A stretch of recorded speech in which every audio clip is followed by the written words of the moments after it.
নমস্কার, আদাব, সালাম। আমি নকিবুল সালাম, আপনাদের সাথে বাংলার আওয়াজ। এখন আমি আছি থাবাপুরে রাস্তা অবরোধ করেছে, টোটো সব ঘিরে দেওয়া হয়েছে, আর মানুষজন রাস্তায় দাঁড়িয়েছে দেখতে পাচ্ছেন। আমরা জানতে চাইবো যে এই পথ অবরোধের কারণটা কি। আচ্ছা, এই পথ অবরোধের কারণটা কি হয়েছে, কি বিষয়টা কে বলবেন? কালকে বিকেলবেলা একটা টোটোই করে বর্দার চৌকন থেকে প্যাসেঞ্জার নিয়ে যাচ্ছে। আচ্ছা, তো বীজখানে রাস্তায় হয়তো বলরঙ্গের সামনে তার হঠাৎ শরীর খারাপ, স্ট্রোকের মতো হয়ে যায়। হঠাৎ করে তাকে পাদানিতে, টোটোর যে পাদানিটা যেখানটা পা রাখে, তাকে ওই টোটোর পাদানিতে ফেলে নিয়েছে। এইখানে আমাদের যে খোকনের যে চা দোকান আছে, এই চা দোকানের সামনে, মানে থাবাপুরে চা দোকানের সামনে নামিয়ে দিয়ে টোটোওয়ালাটা কি করেছে, নামাতেও সময় দেয়নি। যারা আমাদের এই চা দোকানের যা ছিল, চা দোকানওয়ালা আরো সব এখানে ছিল সেখানটা কে ছিল? সেখানে সঞ্জয় ছিল, খোকন ছিল। কোথায় তারা আছে? কেউ না, এখনো আসছে। তো তারা নামিয়েছে, সে টোটোওয়ালা কি করলো, তাকে রেখে দিয়ে ফট করে প্যাসেঞ্জার দুটো নিয়ে চলে গেল। আচ্ছা, অসুস্থ রাখে ফেলে রেখে দিয়ে চলে গেল। তো সেই কারণেই আমরা চাইছি যে ফেলে চলে যাওয়ার পর কি হলো?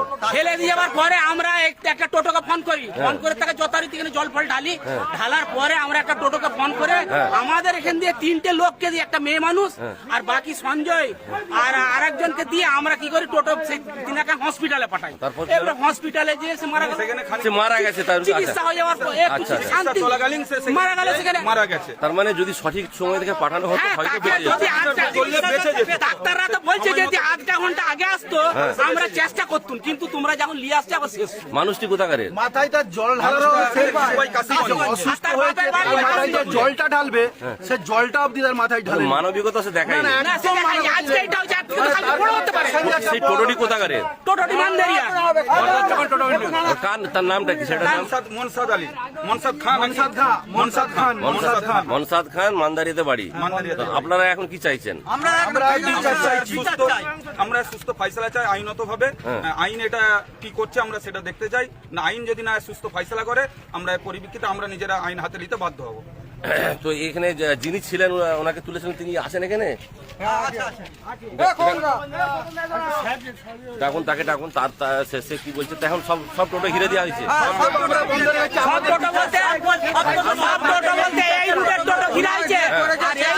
প্যাসেঞ্জার আসছে, আমরা তাদের যথারীতি পরিষেবা দিচ্ছি। কিন্তু যদি প্যাসেঞ্জারের কোনো অসুবিধা হয়ে থাকে, প্যাসেঞ্জার আমাদেরকে বলুক। এত লোক আছে, বলুক যে না আমাদের অসুবিধা আছে, আমরা যথারীতি তাদেরকে মারুতি করে কিংবা অন্য টোটোই করে আমরা তাদেরকে পৌঁছে দিচ্ছি যথারীতি স্থান। এখন মানুষের কোথাও কিছু হলে পরে টোটোকেই ডাকে, আর টোটো আলারা যদি এরম করে, এটা তো খুব খারাপ জিনিস। এটা তো সমাজের জন্য একটা খারাপ ছবি এসে যাবে।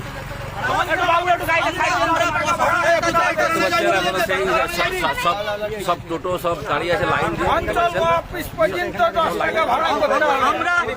আমরা এর সুস্থ মীমাংসা চাই প্রশাসনের কাছে, নাহলে আমরা এটা দীর্ঘত করব। বলছি, আপনি ছিলেন ওখানে যখন কি বিষয়টা ঘটেছিল? আমার দোকান ছিল, আমি প্রথম থেকেই ছিলাম ওই 4:30 থেকে 5টার মধ্যে কালকে। হ্যাঁ, টোটোওয়ালা বলছে যে একটু ধরে নামিলাম। বলতে আমরা তাকে চাগিয়ে ধরে 8-10 বোতল জল ঢালি। নামিয়ে দিল কেন?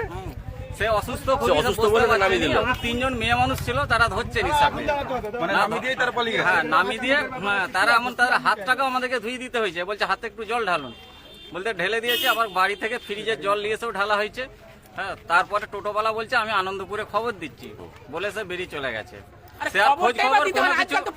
সে কোনো খোঁজ খবর কোনো কিছু কাল থেকে আর লেয়নি। তার মানে সে পেশেন্টটি নামানোর পরে তারপরে আপনারা এবারে অন্য টোটোকে ডেকে আবার তাকে হাসপাতালে পাঠানো হয়। দেরি হওয়ার কারণে মারা গেছে। মানে দেখতে গেলে, মানে সে যদি সঠিক সময়ে নিয়ে যেত, তাহলে রোগীটা হয়তো সে বেঁচে যেত।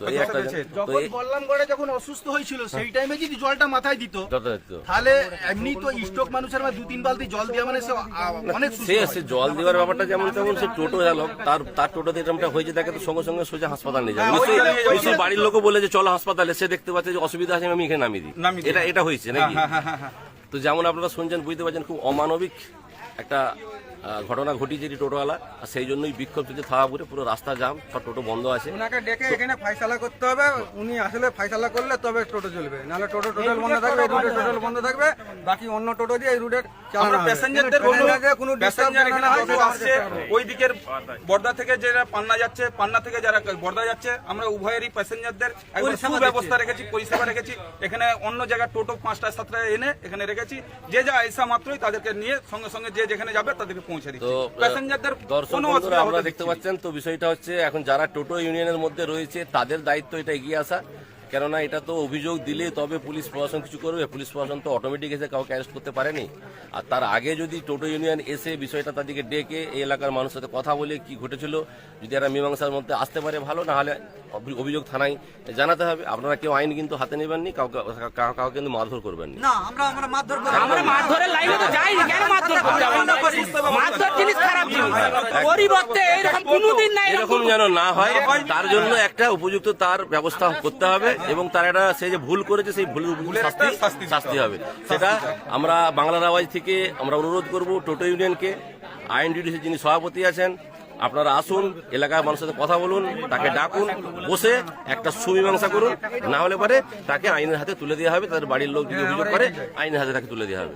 তো এই এলাকার মানুষের কথা আপনারা শুনলেন, আর এরকমটা আগামী দিনে যেন না হয়। বাকি টোটো চালক যারা আছেন, যারা দেখছেন, যারা শুনছেন, মানবিকতা দেখান, কেন আপনাদের উপরে অনেকখানাই আস্থা আছে মানুষের। কিছু হলে মানুষ এখন ট্যাক্সিকে ডাকেনি, মারুতিকে ডাকেনি, অন্য কাউকে ডাকেনি, টোটোকে ডাকে। আর টোটো হচ্ছে মানুষের একদম একটা খুব কাছের বন্ধু। আর তাই সেই বন্ধুরা যদি ধোকা দেয় সাধারণ মানুষকে, তো মানুষ ক্ষিপ্ত হবেই। এই আন্দোলন হওয়াটা স্বাভাবিক। ভালো থাকুন, সুস্থ থাকুন, বাংলা দেখে থাকুন। আমি নকিবুল সালাম, এটা সুস্থ মীমাংসা যতক্ষণ না হয় আমরা টোটো ছাড়বো না। টোটো ছাড়বো। আমাদের অন্য টোটো দিয়ে এই লাইনে চালানো হবে।